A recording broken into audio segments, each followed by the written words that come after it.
तो अब अपन बात करें रोटेटिंग एनोड एक्स-रे ट्यूब के बारे में, इसके बारे में थोड़ा सा डिस्कस कर लेते हैं।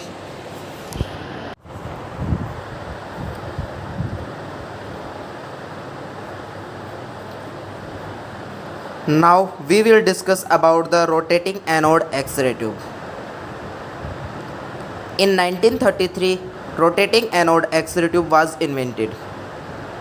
That means कि rotating anode X-ray tube 1933 के अंदर इन्वेंट की गई थी, डिज़ाइन की गई थी। इसका इन्वेंशन 1933 में किया गया था। In this tube, the anode is made to rotate before the electron is emitted. That means कि इस ट्यूब के अंदर, इस प्रकार की एक्सरे ट्यूब के अंदर एनोड को इस तरीके से बनाया जाता है कि वो रोटेट करता है। कब? Before the electron is emitted. That means कि जब आपकी कैथोड होती है, कैथोड से जो इलेक्ट्रॉन एमिट होते हैं, ठीक है, जिनको अपन काम में लेते हैं एक्सरे प्रोडक्शन के, तो दैट मीन्स कि यहाँ पे इलेक्ट्रॉन के एमिट होने से पहले एनोड रोटेट करना स्टार्ट कर देता है।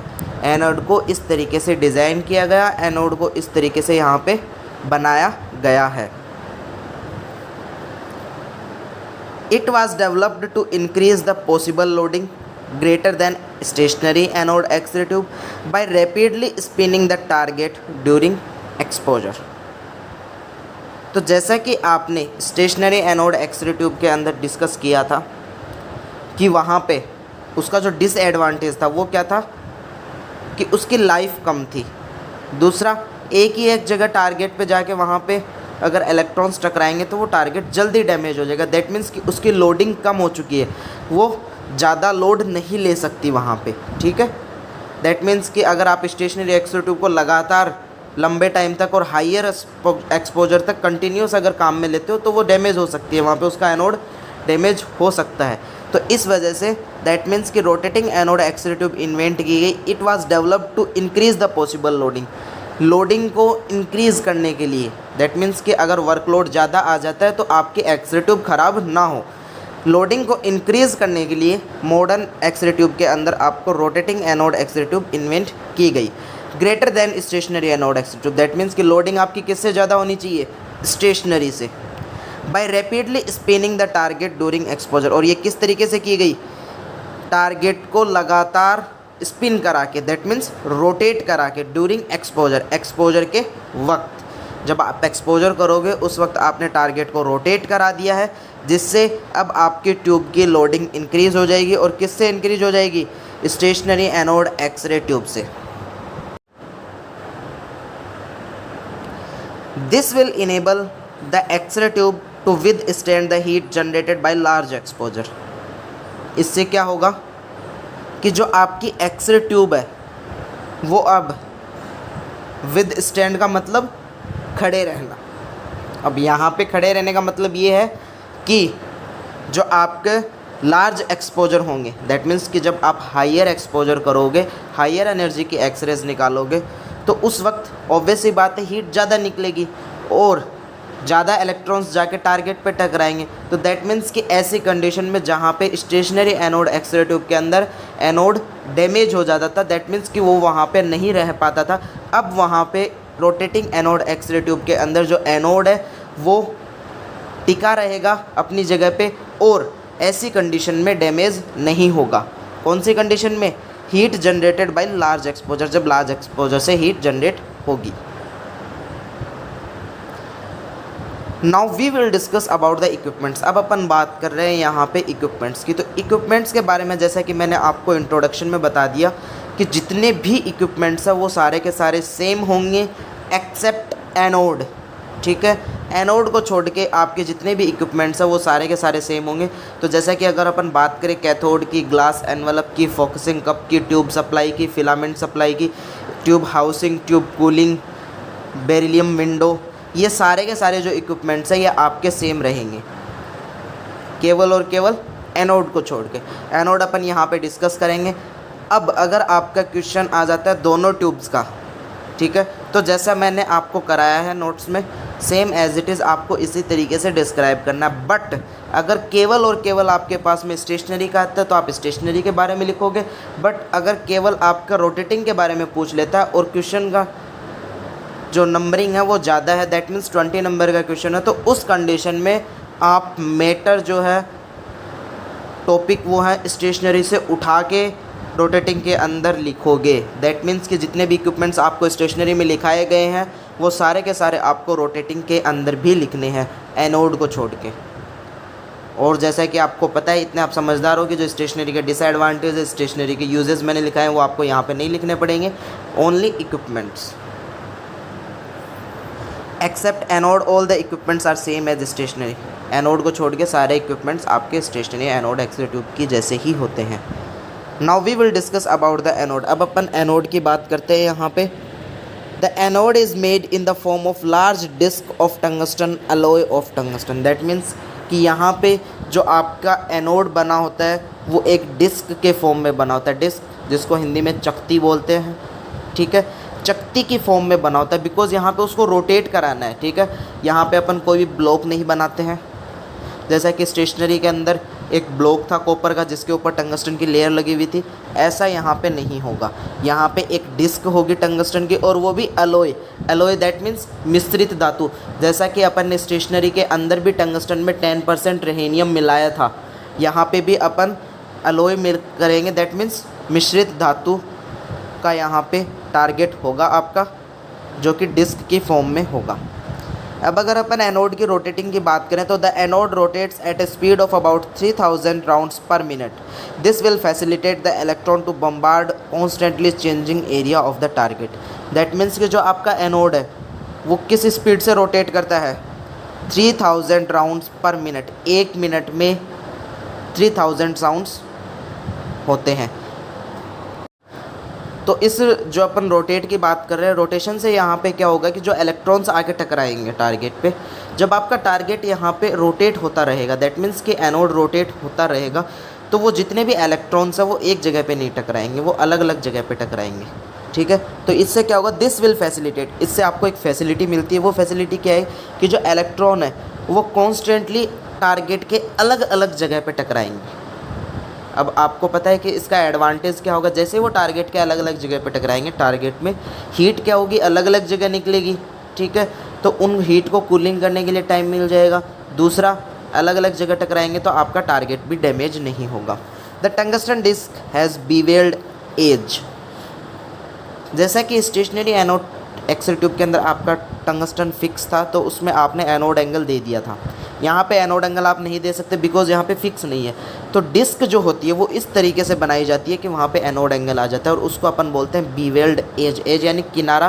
किनारा इसका थोड़ा सा बेंड किया हुआ होता है, मोड़ा हुआ होता है, उसमें एंगल दिया होता है। जैसे कि आप डायग्राम से देख सकते हो, आपके पास में 3 व्यू हैं यहाँ पे, समझना इसको। जो आपका फर्स्ट व्यू है वो आपका फ्रंट व्यू है, ठीक है।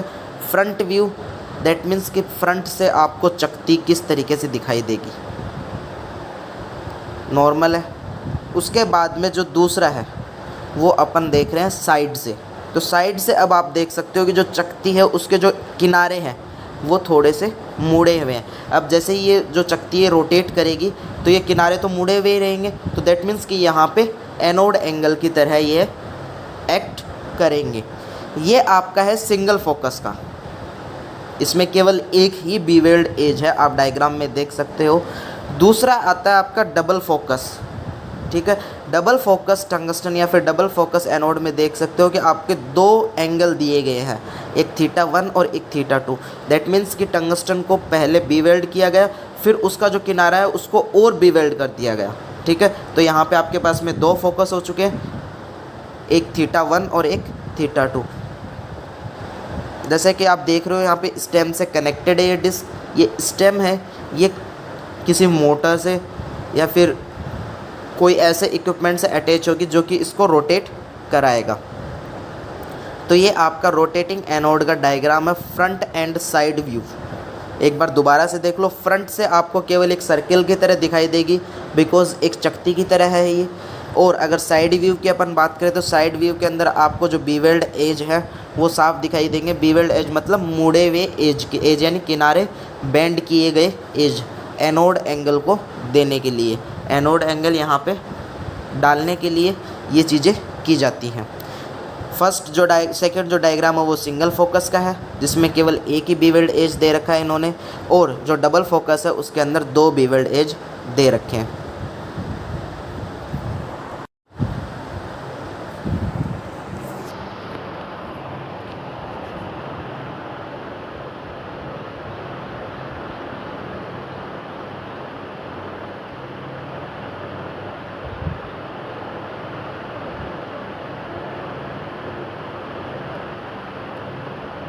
The angle of beveled may vary from 6 degree to 20 degree.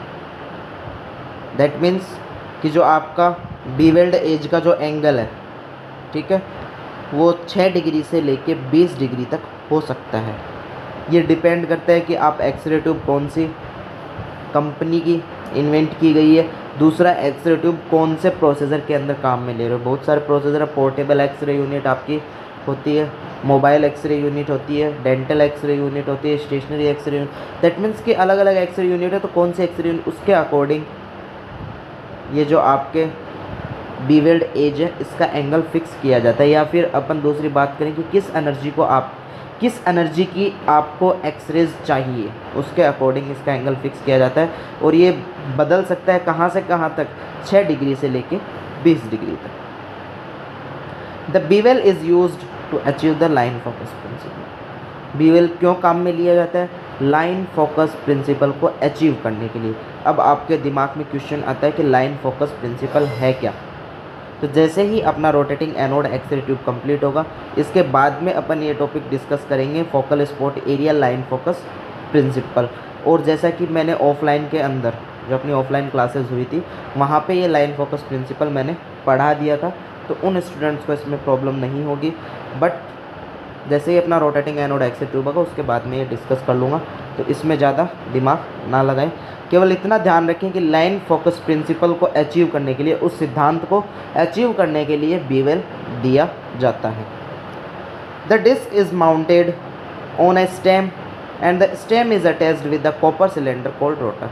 अब जो अपन बात करें डिस्क की, कि डिस्क आपकी किससे जुड़ी होती है? एक स्टेम से जुड़ी होती है, और वो जो आपका स्टेम है वो एक कॉपर सिलेंडर से जुड़ा होता है जिसको अपन रोटर बोलते हैं, और उसका काम होता है उस स्टेम को रोटेट कराना। और ऑब्वियस सी बात है कि आपकी स्टेम से आपका जो डिस्क है, टंगस्टन का जो डिस्क है जिसको आप रोटेटिंग एनोड बोल रहे हो, वो अटैच होता है। तो रोटेट, दैट मीन्स आपका रोटर का क्या काम हुआ? एनोड को रोटेट कराने का।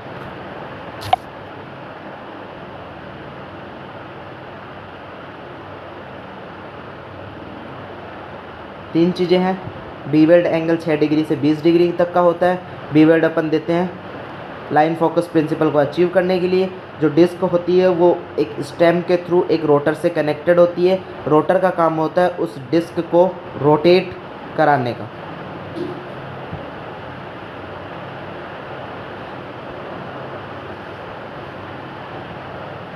Now we will discuss about the rotor. अब अपन बात करते हैं रोटर की।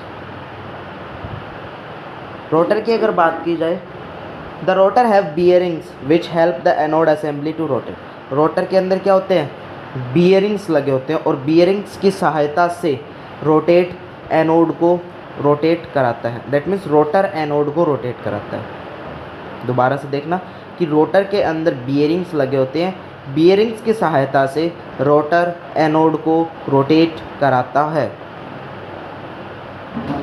The stem is made up of molybdenum MO which is having high melting point and poor heat conduction।